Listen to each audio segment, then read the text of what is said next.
Hello everyone, this is Ashmita from Sourav Sir Classes, and here's presenting to you on the screen is the question paper of IIT JAM Geology 2024.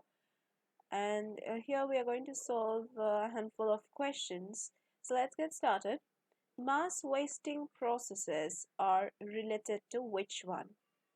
Let's talk about each of these options over here. We have landslides.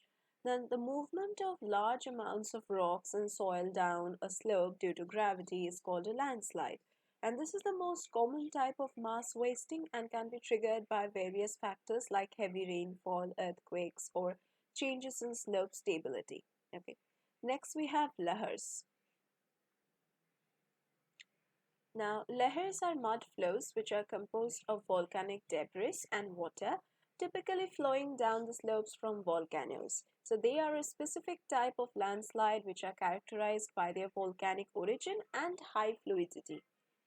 Next, we have avalanches. Avalanches are basically rapid downhill movement of snow and ice, often triggered by steep slopes and unstable conditions, while not involving rock or soil directly. And avalanches are driven by gravity and they share many similarities with other mass wasting processes. Next, we have sandstorms. Now, while wind plays a very significant role in sandstorms, they don't necessarily involve the movement of large amounts of material downslope due to gravity. Sandstorms primarily involve the suspension and transportation of loose sand particles by wind, making them distinct from the mass wasting processes. So hence for all the mass wasting processes, we can include A, that is landslide, lahars, B, and C, that is avalanches. The very next question is, which ones of the following correspond to the pyroxene group?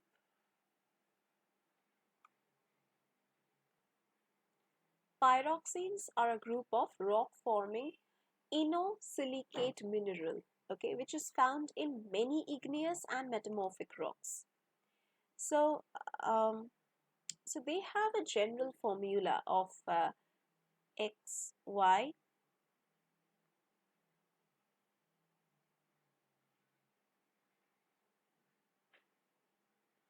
Now here X and Y, they represents the ions that occupy the distinct crystallographic sites in the pyroxene structure. Okay. Let's start with option A, which says this chemical formula actually fits the general formula of pyroxenes, where Ca, that's calcium, and magnesium Mg occupy the X site. Okay, and silicon, that is Si, occupies the Y site. Okay, next. Second is this chemical formula corresponds to a different group of minerals known as the garnet group.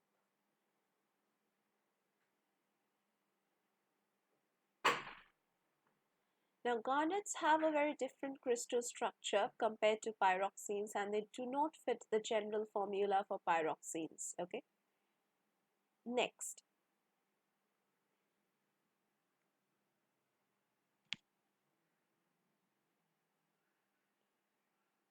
Next, we have the last one. Now, as I have already said, for C option, it's actually incorrectly given. We need to correct it, and this is the correct one. This one or this one. For the fourth one, this chemical formula corresponds to a very different group of minerals known as the amphibole group. So this one is the amphibole group.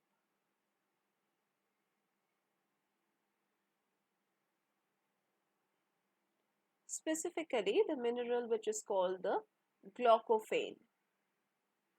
Glaucophane. Now, it does not fit the general formula for pyroxenes. Okay. So, summarizing the thing, we can say that which of the following correspond to the pyroxene group, right? We must be going with A, B, and D, and leaving C. Okay, so yeah, that's it. Let's move over to the next question. Which of the following processes are correctly matched with corresponding deformation structures? Pressure solution, rock cleavage, jointing, plumose markings, layer parallel compression, buccal folds, cohesion loss, and slicken sides. Okay, the very first one is correct. Pressure solution dissolves the minerals at grain boundaries, which can again lead to the development of a planar fabric in rock known as the cleavage.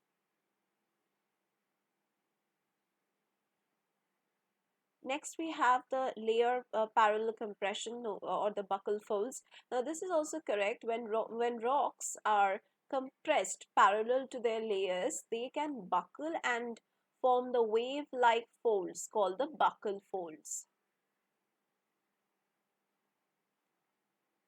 The next one is cohesion loss and slicken sides. Now, this is again correct. When rocks lose cohesion due to factors like shearing, the resulting smooth, polished surfaces on the rocks are called the slicken sides. Okay. However, there is a slight inaccuracy in option B. Okay. Now, while jointing can be associated with plumose markings, these markings are more specifically related to mineral growth within joints rather than the jointing process itself. So, a more accurate match would be this mineral growth within the joints with plumose markings. That would be better.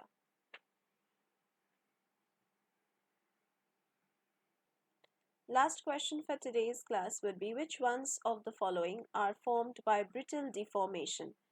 Okay, what is brittle deformation? Firstly, it occurs when rocks break or fracture due to stress rather than undergo the ductile deformation, that is flowing or folding. Okay, flowing or folding. Starting with the cataclysite. Now, cataclysite is a type of rock which is formed by the mechanical crushing and grinding of rock along a fault zone. It typically consists of angular rock fragments and fine-grained matrix resulting from the fracturing and grinding of rock during fault movement. Now, this process is characteristic of brittle deformation. Breccia. Breccia is a coarse-grained sedimentary rock which is composed of angular rock fragments that are cemented together. Now, these fragments are typically larger than sand-sized grains and are often angular in shape, indicating that they were broken and transported as solid particles before being deposited and lithified. So, breccias are commonly associated with fault zones and represent the rocks that have undergone the brittle deformation. Next is mylonite. Now, mylonite is a fine-grained metamorphic rock which is formed by the shearing and ductile deformation of rocks along a fault or shear zone. Now, unlike the cataclysite and breccia, mylonite forms through the ductile deformation processes where rocks are subjected to high temperatures and pressures, causing them to flow and recrystallize rather than fracture. Next is gouge. Now, gouge is a type of fine-grained material which is found along the fault surfaces, composed of pulverized rock fragments and clay minerals. Now, it forms as a result of the grinding and pulverization of the rock.